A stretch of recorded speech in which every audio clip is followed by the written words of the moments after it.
Hello students, welcome back. मेरा नाम है अर्शदीप सिंह और हम बात कर रहे हैं कंप्यूटर की। कंप्यूटर जिसमें हम 5th चैप्टर पढ़ रहे थे, beginning with C plus plus.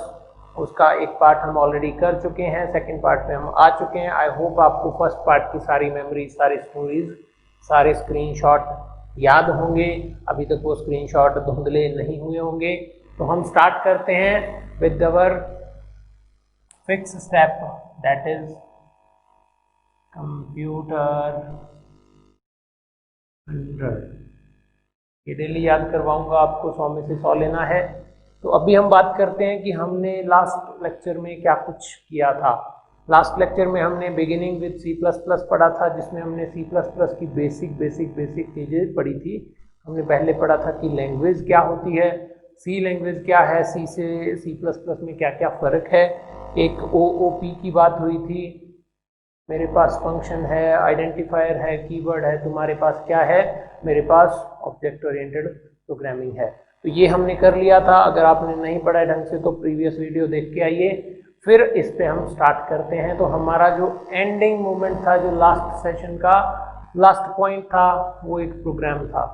तो वो एक प्रोग्राम मैं दोबारा लिखने जा रहा हूँ। मुझे उम्मीद है कि आपको वो प्रोग्राम याद होगा।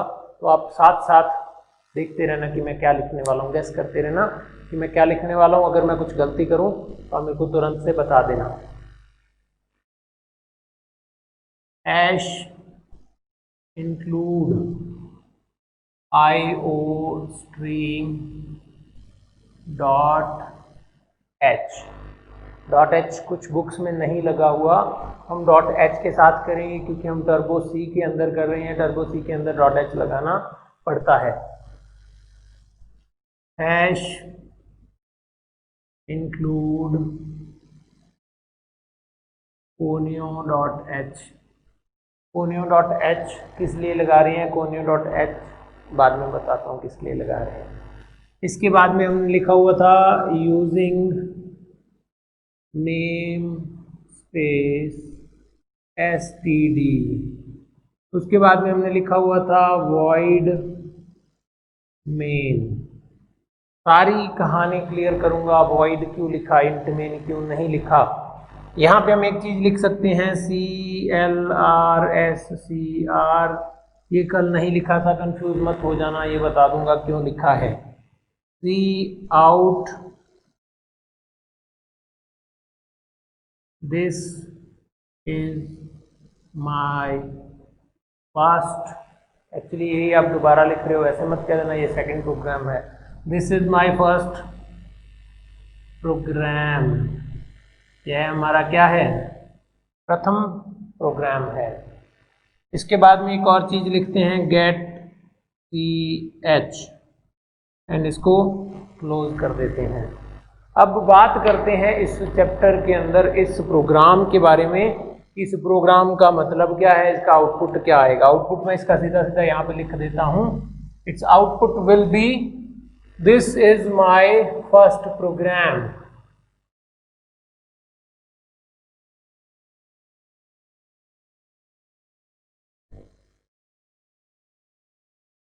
अभी इसमें मैंने दिस इज माई फर्स्ट ऊपर लिख दिया, प्रोग्राम नीचे लिख दिया। असल में ऐसा नहीं होगा, असल में एक ही लाइन में आएगा हमारा आउटपुट। मैंने वैसे ही लिख दिया क्योंकि मैं आपको ये बात बताने वाला था। अगर हम न्यू लाइन में जाना चाहते हैं तो हमें कुछ ना कुछ और लिखना पड़ता है, कुछ ना कुछ और लिखना पड़ता है। आप सी में प्रोग्रामिंग करके आए हो तो आपको आइडिया है कि क्या लिखना पड़ता है, लेकिन स्टिल मैं आपको बता दूंगा। अभी हमारा मेन कंसर्न है ये प्रोग्राम की, इसके अंदर जो जो टुकड़े हैं, जो जो चीज़ें लिखी हुई हैं, वो क्यों लिखी हुई हैं, किसका क्या मतलब है। तो हम स्टार्ट करते हैं इन भाई साहब से। ये हैश हमने क्यों लगा दिया, हैश का क्या लॉजिक है। तो हैश का एक नाम है, हैश को बोला जाता है प्री प्रोसेसर। हैश होता है प्री प्रोसेसर। उसके बाद में इंक्लूड, इंक्लूड का मतलब संबद्ध करना, यूज करना, अटैच करना। IO stream .h, conio.h, using name space std। तो पहले हम इसके करते हैं टुकड़े, इसको बिखेर देते हैं, क्या कुछ लिखा हुआ है इसमें, क्यों क्यों लिखा हुआ है, किस किस का क्या क्या मतलब है। तो हैश है प्री प्रोसेसर, मतलब प्रोसेसर या प्रोसेस ही लिख देते हैं, प्रोसेस से पहले कुछ ऐसी चीजें हैं जो हमें प्रोसेस से पहले इकट्ठी करनी पड़ती हैं, वो क्या है, प्री प्रोसेसर्स हैं। इंक्लूड का मतलब है जोड़ना या संबद्ध करना या अटैच करना। अटैच कर क्या रहे हैं हम, अटैच हम कर रहे हैं iostream dot H. Dot H का क्या मतलब है, डॉट एच का मतलब है हेडर फाइल। हेडर फाइल ही क्यों बोला गया, क्योंकि ये हेडर पोर्शन में लगी हुई है। इसके अंदर कुछ ऐसी डिटेल्स हैं जो हमें प्रोग्राम में सबसे पहले रिक्वायर्ड हैं। iostream का क्या मतलब हुआ, आई का मतलब इनपुट, ओ का मतलब आउटपुट। इनपुट स्ट्रीम और आउटपुट स्ट्रीम ऐसी चीज जो इनपुट और आउटपुट के लिए क्या है, जिम्मेवार है। ऐसे ही कोनियो भी क्या है, एक हेडर फाइल है, वो तो हमने बता दिया। हेडर फाइल के अलावा कोनियो में क्या है, CONIO। CON का मतलब है कंसोल, आई का मतलब है इनपुट, ओ का मतलब है आउटपुट। मतलब ये कंसोल के इनपुट आउटपुट के बारे में ध्यान रखता है। इसके अंदर कौन सी कोडिंग है, कंसोल इनपुट आउटपुट से रिलेटेड। एंड iostream के अंदर कौन सी कोडिंग है, इनपुट आउटपुट स्ट्रीम के बारे में। अब वो बताता हूं कि क्या क्या फर्क रहता है इसके अंदर, क्या क्या चीजें होती हैं। अब आता है using name space std। Name space का मतलब क्या होता है, नेम स्पेस एक वेरिएबल का या एक आइडेंटिफायर का स्कोप बताता है। This is the collection of definitions of different functions. मतलब जब हम कोई भी फंक्शन, इनबिल्ट फंक्शन यूज करते हैं, उससे पहले आपको एक चीज बता देता हूं कि हेडर फाइल क्यों यूज करते हैं। हेडर फाइल कुछ ऐसी चीज है जो हमें प्रोग्राम चलाने से पहले रिक्वायर्ड होती है।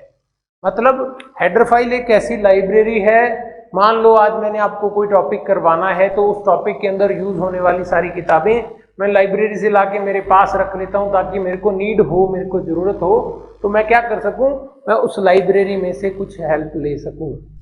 मैं आपको एक एग्जांपल बताता हूं। लेट्स से कि एक बड़े नेताजी, बड़े मंत्री जी के घर पे रात्रि भोज है, डिनर का फंक्शन है। There is a function, dinner function placed as at the venue of like a famous renowned personality। एक renowned personality, famous personality के घर पे एक फंक्शन है जिसमें वो डिनर करा रहे हैं या पार्टी है। पार्टी के अंदर कुछ लोग इनवाइटेड हैं। अब वहां पे कोई भी नहीं जा सकता। अमिताभ के घर में पार्टी है, अमिताभ के घर में मैं नहीं जा सकता हूँ, मैं इनवाइटेड नहीं हूँ। तो वहां पे क्या होगा, गेट पे कुछ लोग खड़े होंगे जो क्या देखेंगे, क्या ये लोग जानकार हैं या ये अनजान लोग हैं। तो जैसे ही हम प्रोग्राम बनाते हैं, प्रोग्राम के अंदर हम कुछ फंक्शंस, कुछ वेरिएबल्स, कुछ चीजें यूज करते हैं, तो एक हमारे गेट पे गेट कीपर खड़ा होता है प्रोग्राम के गेट पे, उसका नाम होता है कंपाइलर। वो कहता है कौन हो भाई, कहाँ से आए हो। अगर तो वो किसी को जानता है तो आगे जाने देता है, नहीं जानता है तो आगे नहीं जाने देता। वो बोल देता है कि this is an unknown variable, this is an unknown function. तो हमें उस चीज की जानकारी नहीं है, हम नहीं जानते हैं कौन है ये। तो वो जानकारी कहाँ से आती है, वो जानकारी आती है हेडर फाइल से। जो जो फंक्शंस हम यूज करने वाले हैं उससे जुड़ी हुई लाइब्रेरी फाइल्स को हम हेड में अटैच कर देते हैं, इंक्लूड कर देते हैं। इंक्लूड किसके साथ करते हैं, हैश के साथ करते हैं। हैश का मतलब है प्री प्रोसेसर, मतलब हमारे प्रोसेस से पहले ही उन चीजों को लाके रख लेता है, इंक्लूड करके रख लेता है, संबद्ध करके रख लेता है। तो हमारे हैश इंक्लूड iostream.h का मतलब क्या हुआ कि हमारा एक प्री प्रोसेसर है जो क्या करता है, iostream मतलब इनपुट आउटपुट स्ट्रीम से जुड़ी हुई फाइल्स, फंक्शंस को लाके हमारे प्रोग्राम चलने से पहले पास में रख लेता है। उनके पास क्या होती है, गेट कीपर्स के पास एक लिस्ट होती है जिसमें जानकार लोगों के नाम होते हैं। ऐसा ही कुछ क्या करता है हमारा कंपाइलर करता है। कंपाइलर के अंदर hash include stdio.h, hash include iostream.h, hash include conio.h, जो भी हम हेडर फाइल को इंक्लूड कर रहे हैं उसके अंदर लिखे हुए फंक्शंस के नाम की लिस्ट होती है। तो वो लिस्ट क्या करती है, वो बताती है कि ये नोन फंक्शन है, ये अननोन फंक्शन है। नोन है तो चल जाए, अननोन है तो नहीं चले। नोन है तो पराठे खा ले, पार्टी में आ जाए, पार्टी में आके एंजॉय कर ले, अननोन है तो भगा दो। वहाँ पे ये ट्रिक नहीं चलती है कि हाँ जी मैं तो लड़की वालों की तरफ से हूँ, लड़के वाले आगे तो मैं लड़की वालों की तरफ से हूँ, लड़की वाले आगे तो मैं लड़के वालों की तरफ से हूँ। तो ऐसा ट्रिक नहीं चलता। आप में से कोई ऐसा कर चुका है तो ऐसा मत करें, जनहित में जारी है, ये खतरा हो सकता है। तो आपको बता रहा था मैं hash include iostream.h, hash include conio.h के बारे में। तो conio.h के पास क्या कुछ होता है, क्यों इसको इंक्लूड किया है। conio.h के पास ये दो मेजर फंक्शंस हैं, CLR SCR और getch।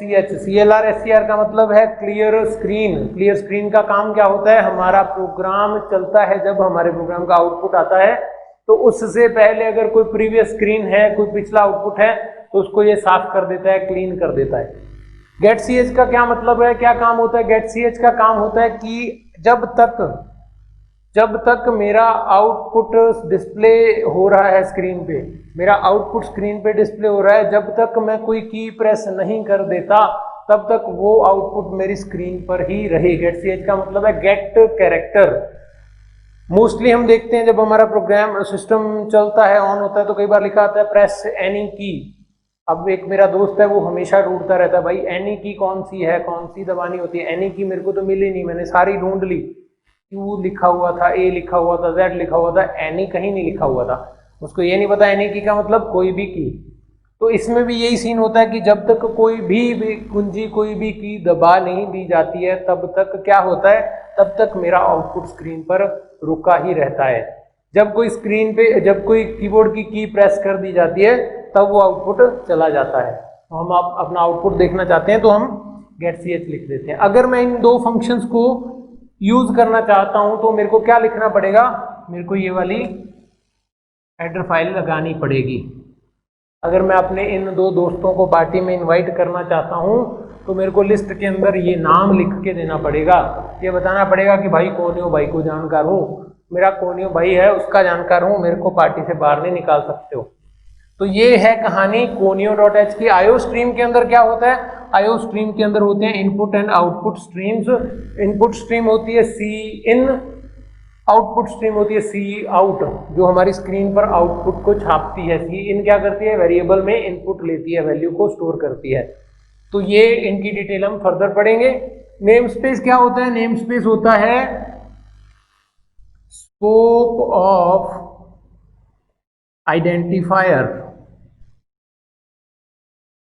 आइडेंटिफायर का स्कोप मतलब हम कुछ फंक्शंस के नाम की लिस्ट बना लेते हैं, उसको एक नाम दे देते हैं ताकि वो किसी एग्जिस्टिंग फंक्शन के साथ सेम ना हो जाए, किसी एग्जिस्टिंग वेरिएबल के साथ सेम नाम ना हो जाए, कंफ्यूजन कोई क्रिएट ना हो जाए। तो हमने क्या किया, यूजिंग नेम स्पेस std, मतलब std नाम का कोई नेम स्पेस है जिसके अंदर हमने क्या कर रखा है, मेरे काम आने वाले सारे फंक्शंस की लिस्ट बना रखी है। मैं उस नेम स्पेस को यूज कर रहा हूं ताकि कोई कंफ्लिक्ट, कोई कंफ्यूजन पैदा ना हो।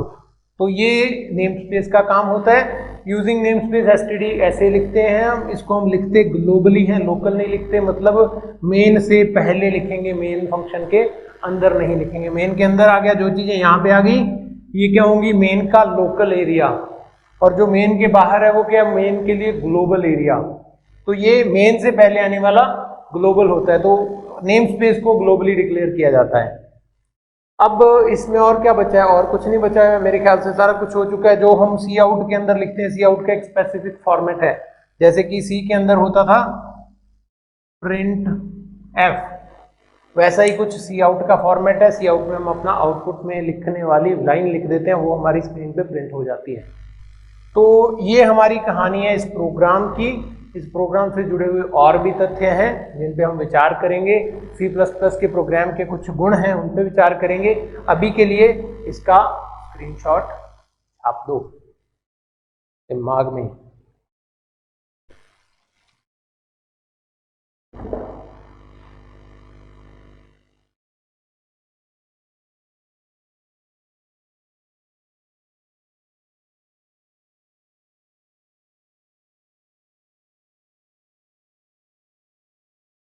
अभी हम बात करते हैं, इसको मैं क्लीन कर देता हूँ, रब कर देता हूँ ताकि हम फर्दर टॉपिक पे जा सकें। आई होप आपको ये प्रोग्राम याद रह जाएगा, समझ आ गया होगा। कुछ डाउट हो तो आप डाउट सेक्शन में पूछ सकते हो, डिस्कशन सेक्शन में जाके पूछ सकते हो, कमेंट भी कर सकते हो।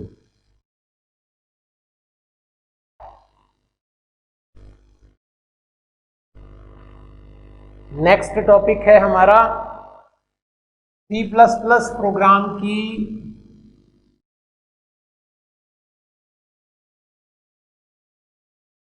विशेषताएं, features of C++ program. C++ program के गुण क्या हैं, फीचर्स क्या हैं, विशेषताएं क्या हैं। तो C++ का प्रोग्राम C जैसा ही होता है।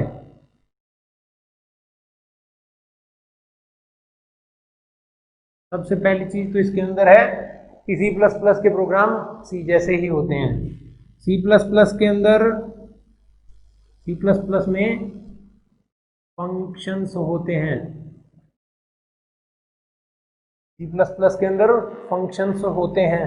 C++ के अंदर हर लाइन या हर इंस्ट्रक्शन को अर्धविराम या सेमीकोलन से एंड किया जाता है। सेमीकोलन या अर्धविराम से एंड किया जाता है। इसके अंदर भी हम क्या यूज कर सकते हैं, इसके अंदर भी हम मेन फंक्शन यूज करते हैं। केवल और केवल एक ही मेन फंक्शन हो सकता है। ये इसकी एक खासियत है C की। बहुत जगह क्वेश्चन भी आता है कि एक C प्रोग्राम में या एक C++ प्रोग्राम में कितने मेन फंक्शन हो सकते हैं। मेन फंक्शन केवल एक ही होता है। और हमारे C के प्रोग्राम का एग्जीक्यूशन कहाँ से शुरू होता है, मेन से शुरू होता है। सबसे पहली लाइन जो कंपाइल की जाती है वो कौन होती है, मेन फंक्शन के अंदर की लाइंस होती हैं। तो ये इसके बेसिक गुण हैं। इसके अलावा इसके अंदर भी कमेंट्स होते हैं। कमेंट्स सी में जैसे करते थे वैसे ही इसके अंदर भी कमेंट्स कर सकते हैं। कमेंट का मतलब होता है कोई ऐसा हिस्सा जो एक्सप्लेनेटरी पार्ट है, जो हमारे प्रोग्राम का हिस्सा नहीं है, हम सिर्फ बता रहे हैं कि ये मैंने क्यों लिखा है, इसका क्या मतलब है। तो वो जानकारी हम कैसे लिख सकते हैं, या तो डबल स्लैश से। डबल स्लैश का मतलब सिंगल लाइन कमेंट है। अगर हम कोई भी लाइन को कमेंट करना चाहते हैं उसके आगे, उसके पहले हम क्या लिख सकते हैं, डबल स्लैश लगा सकते हैं। अगर हम मल्टी लाइन कमेंट करना चाहते हैं तो हम स्लैश स्टार स्टार्टिंग में, एंड जो भी जितनी भी लाइनें हमने कमेंट करनी है वो लाइनें कंप्लीट होने के बाद स्टार स्लैश। तो जो भी पोर्शन इसके बीच में होगा वो सारा का सारा कमेंट हो जाएगा। तो ये बेसिक सी चीजें हैं C++ प्रोग्राम के बारे में। C++ का प्रोग्राम दिखता कैसा है, होता क्या कुछ है, एंड उसके अंदर क्या क्वालिटीज हैं, क्या गुण हैं। अब हम बात करते हैं C++ के अंदर यूज होने वाले टोकन्स की। एक टॉपिक और है, what is name space, what do you mean by name space. वो मैं आपको ऑलरेडी बता चुका हूं। नेम स्पेस क्या होता है, name space is the scope of identifiers. Identifiers का स्कोप होता है नेम स्पेस। तो अभी हम बात करते हैं किस चीज की, टोकन्स की। टोकन्स क्या होती हैं, टोकन्स में क्या क्या टाइप्स होते हैं। टोकन्स के कुछ टुकड़े होते हैं। पहला होता है कीवर्ड्स, दूसरा होता है आइडेंटिफायर्स। ये आपको हिंदी में भी बता देता हूं। कीवर्ड्स को बोला जाता है आरक्षित शब्द या कुंजी शब्द, और आइडेंटिफायर्स को बोला जाता है परिज्ञापक या अभिज्ञानक। इसके बाद में होते हैं कॉन्स्टेंट्स, और एक चीज और भी लिखी हुई है आपकी बुक में, वो है स्ट्रिंग्स।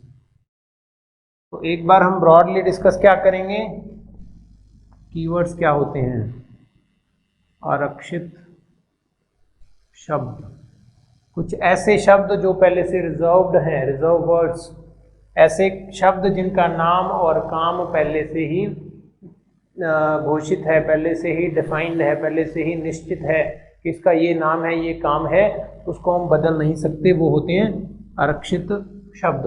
होटल्स में मोस्टली कुछ टेबल्स पर लिखा होता है रिजर्व, मतलब वो पहले से बुक है। ऐसे ही कुछ शब्द अगर हमारी प्रोग्रामिंग भाषा के अंदर पहले से रिजर्व हैं, उनको हम अपने प्रोग्राम में यूज नहीं कर सकते। तो वो कितने हैं? 48। हो सके तो इनको याद भी कर देना। ASM, ऑटो, केस, कैर, इसकी एक ना स्टोरी टाइप बना लिया करो। मतलब मैं पूरा आपको नहीं बता पाऊंगा 48 कीवर्ड्स में, अभी सारे आपको स्टोरी बना के नहीं बता सकता, लेकिन आप इनको याद करने के लिए क्या कर सकते हो, आप इनकी एक स्टोरी क्रिएट कर सकते हो। जैसे असम में एक ऑटो वाले ने क्या किया कि वो कर दिया, एक्सीडेंट कर दिया, उससे क्या हुआ, उस पर केस हो गया, केस हुआ तो वो क्या हुआ, वो कुछ भी इसकी स्टोरी क्रिएट कर सकते हो, है ना।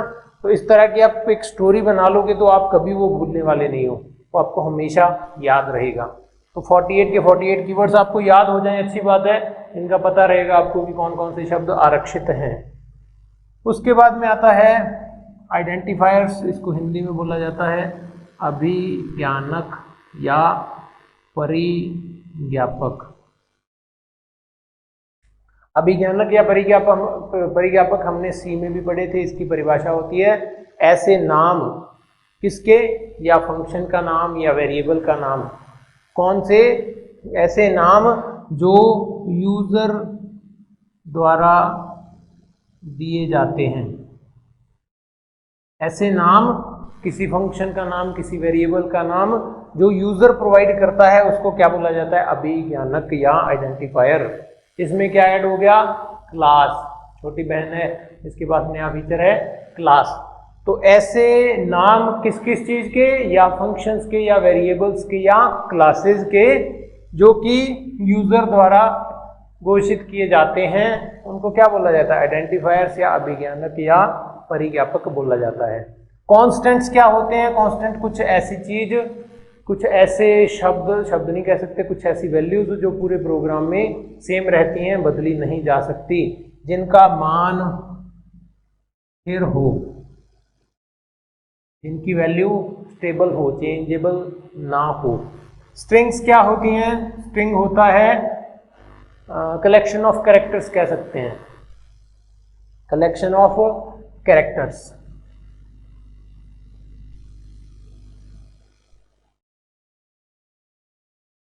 मतलब अक्षरों का समूह, क्या होगी, पंक्ति होगी। स्ट्रिंग को बेसिकली, पंक्ति को हम स्ट्रिंग बोलते हैं। बाकी इसकी डिटेल्स हम फर्दर पढ़ेंगे। स्ट्रिंग के फंक्शंस भी होते हैं, कौन कौन से होते हैं, स्ट्रिंग क्या करती है, स्ट्रिंग में हम कौन कौन से फंक्शंस यूज करते हैं, तो वो चीज़ें हम फर्दर पढ़ेंगे। तो एक बेसिक इंट्रोडक्शन ये है, इसका भी आप एक स्क्रीनशॉट छाप डालो।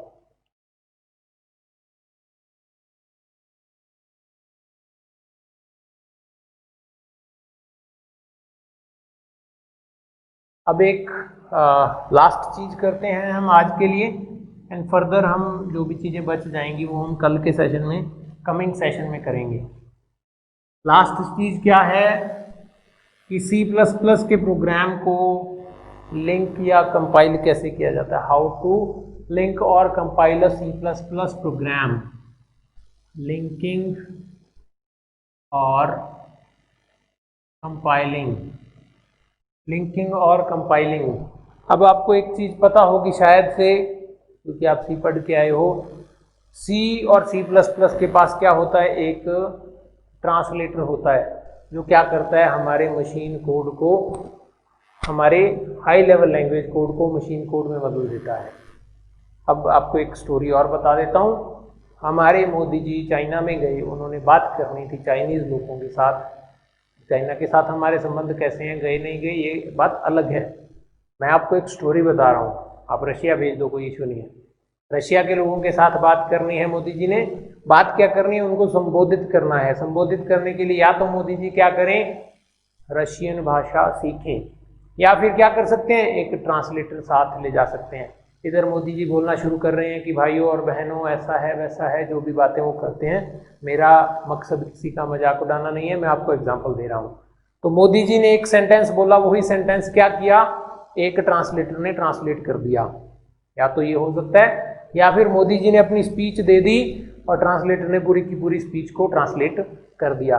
तो इसी तरह के ट्रांसलेटर्स अलग अलग लैंग्वेजेस में यूज किए जाते हैं। जो सिंगल लाइन ट्रांसलेटर होता है वो क्या होता है, वो इंटरप्रेटर होता है। जो कंप्लीट ट्रांसलेशन करता है पूरे प्रोग्राम की, वो होता है कंपाइलर।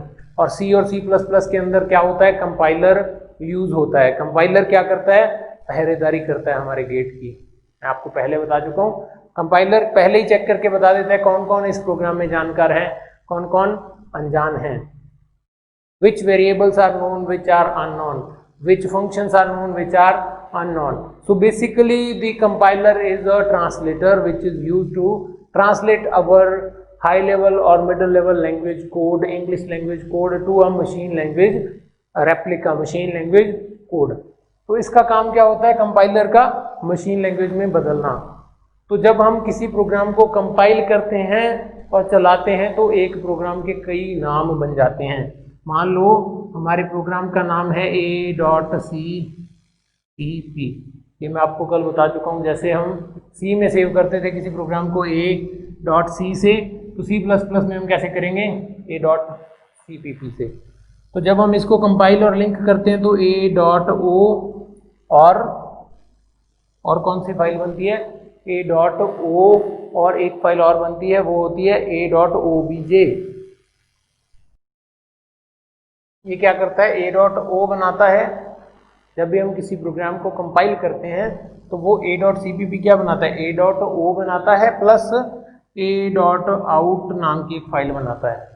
तो इस फाइल से हम क्या करते हैं, हमारे प्रोग्राम का एग्जीक्यूशन करते हैं। इसीलिए क्या जरूरी होता है, जितनी बार आप अपने प्रोग्राम को कंपाइल करो, सेव करो, जब भी आप रन करते हो, जो भी आपने चेंज किया, हर बार आपको अपने प्रोग्राम को कंपाइल करना पड़ेगा।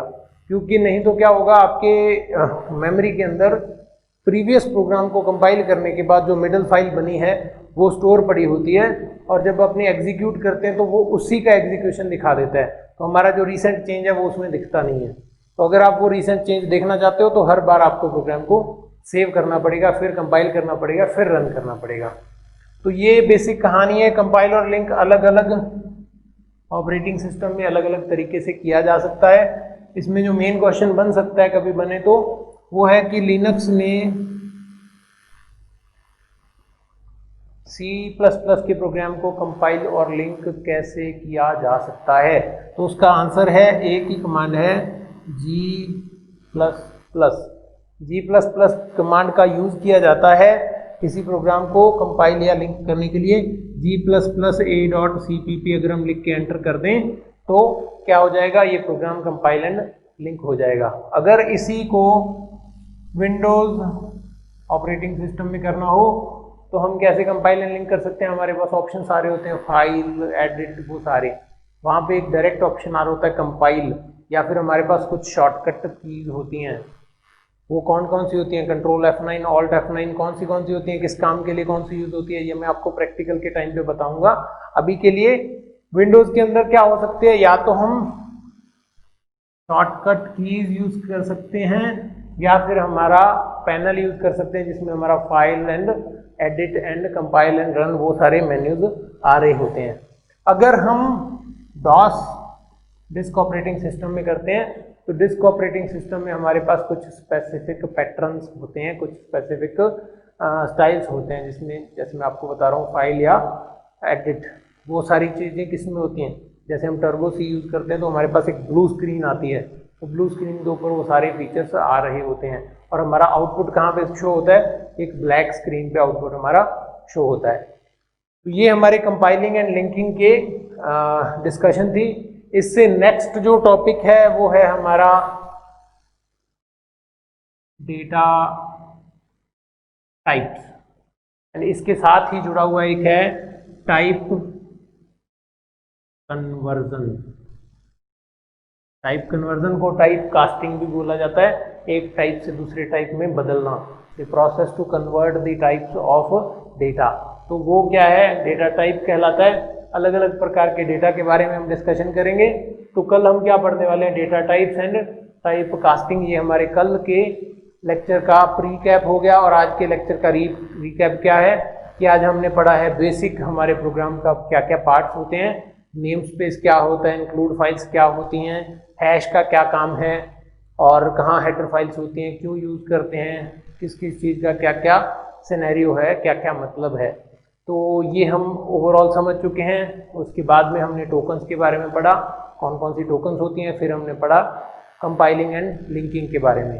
तो नेक्स्ट लेक्चर में हम डिस्कस करेंगे data types in C++ and type conversion. तो that's all from my side. I hope आप सभी को समझ आया होगा। अच्छी अच्छी चीज़ों के स्क्रीनशॉट अपने दिमाग में लेते रहो, ऐसे ही पढ़ते रहो। Thank you.